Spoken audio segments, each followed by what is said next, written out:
Hello students, today we are going to start with the chapter nationalism in India और ये आपके history का second chapter है।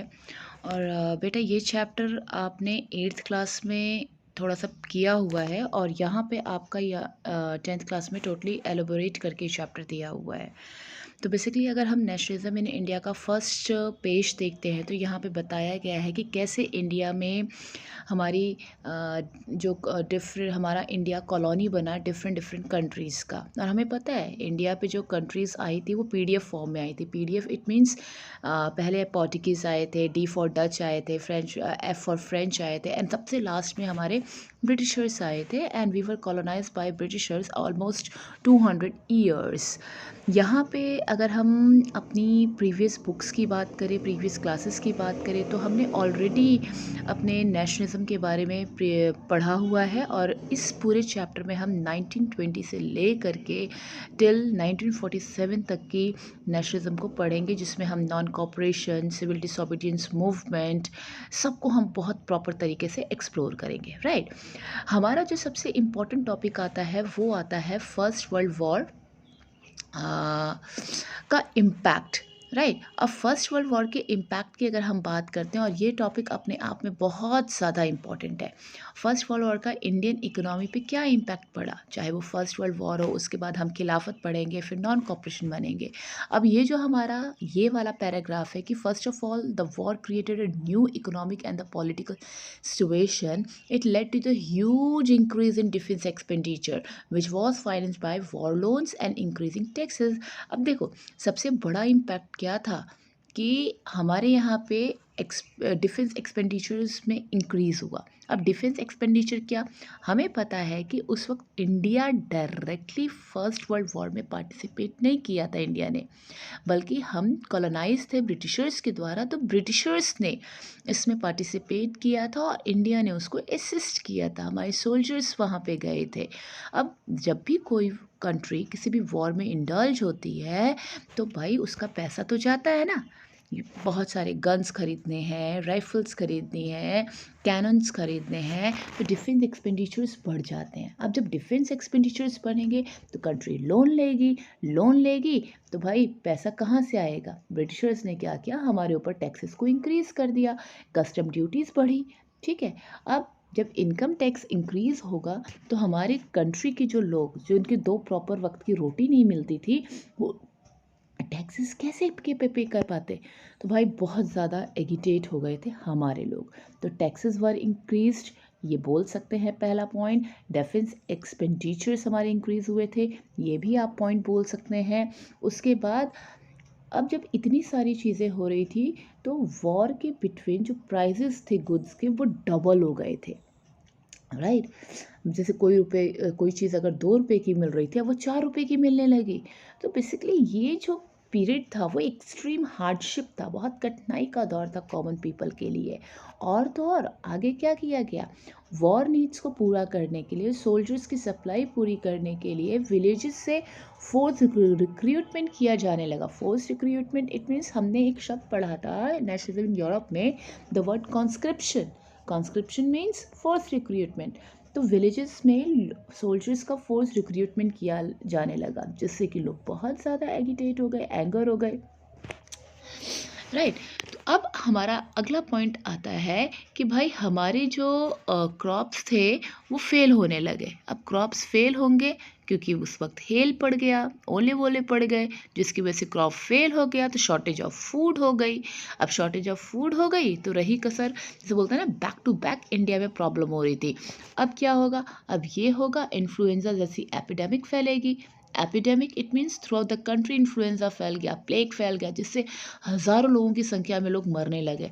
और according to the census of 1921 और 12 to 13 million people इस famine और इस एपिडेमिक्स का पार्ट बन गए, यानी सफरिंग हुए या सफ़र हुए या जस्ट इनकी डेथ हुई। ठीक है, अब जो पीपल थे, जो उस वक्त के लोग थे, उन्होंने कुल ये लगा कि वॉर एंड होगा तो शायद हमारी हार्डशिप्स ख़त्म होंगी, बट ऐसा कुछ नहीं हुआ। अब हम 1.1 द आइडिया ऑफ सत्याग्रह की बात करेंगे, और हमें पता है सत्याग्रह वाते ही सिर्फ एक व्यक्ति का नाम आता है दिमाग में, और उनका नाम था महात्मा गांधी। अब महात्मा गांधी अर्लियर ही was in South Africa for his practice of law. तो ये 1915 में इनकी इंडियन हिस्ट्री में एंट्री होती है, इंडिया में जब उनकी एंट्री होती है, और यहाँ पे आते ही इन्होंने जिसे बोलते हैं ना कि सत्याग्रह मूवमेंट को चलाना शुरू किया। अब सत्याग्रह क्या है? सत्याग्रह आप ये बोल सकते हैं, novel method of mass agitation is called satyagraha. मतलब आप अपना गुस्सा दिखाइए, लेकिन एक बहुत ही प्रॉपर तरीके से दिखाइए, नॉवल मेथड से दिखाइए। और ये जो सत्याग्रह का जो आइडिया था वो क्या एम्फसाइज करता था? ये एम्फसाइज करता था the power of truth and a need to search for truth.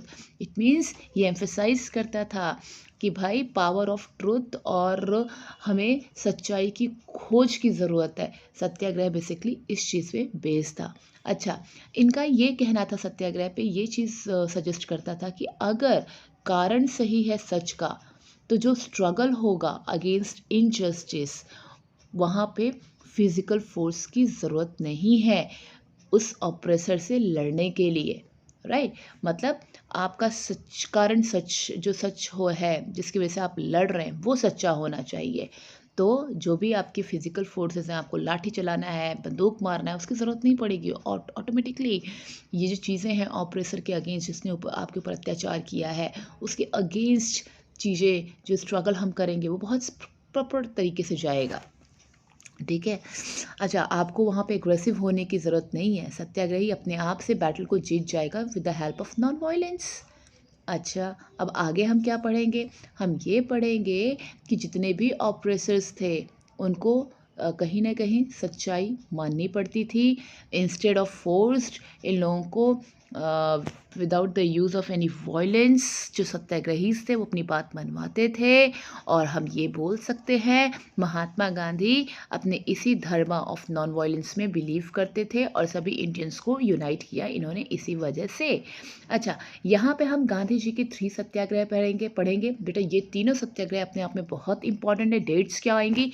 Dates आएंगी 17, 17, 18। जिनके पास भी पुराने बुक्स हैं उसमें 17, 18, 19 डेट मेंशन है बेटा, लेकिन आपकी जो करेक्ट डेट होगी वो है आपकी 17, 17, 18, और आप एनसीईआरटी के अकॉर्डिंग ही चलेंगे, न्यू बुक के अकॉर्डिंग 17, 17, 18, राइट।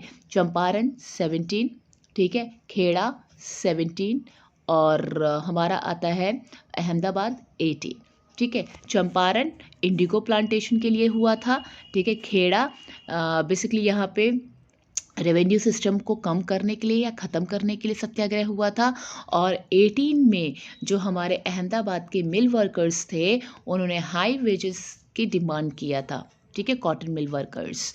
तो आप ये तीनों सत्याग्रह बैक टू बैक याद रखेंगे। ठीक है, Champaran, then Kheda, then Ahmedabad. CAA है बेटा।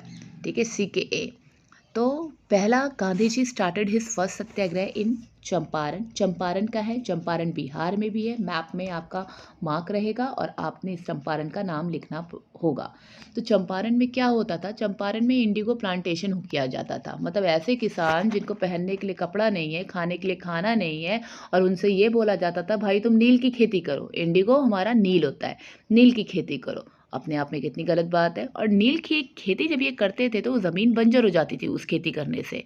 ठीक है, अब नील की खेती ये क्यों करते थे? क्योंकि ब्रिटेन में नील का डिमांड हुआ करता था, और वहाँ पे नहीं उग सकता था क्योंकि वहाँ का क्लाइमेट कंडीशन ठीक नहीं था। तो इंडिया के किसानों को ये बोला करते थे कि नील की खेती करो। अब बेचारों को करना पड़ता था। गांधी जी को इस बात का पता चला तो गांधी जी को बहुत धक्का पहुंचा। गांधी जी ने बोला ना, बिल्कुल नहीं, हम करेंगे satyagraha. Then he started his first satyagraha in India in 1917 in Champaran, right. अच्छा, देन उसके बाद उसी साल वो गए खेड़ा। खेड़ा कहाँ है? खेड़ा एक डिस्ट्रिक्ट है। कहाँ की है? गुजरात की है।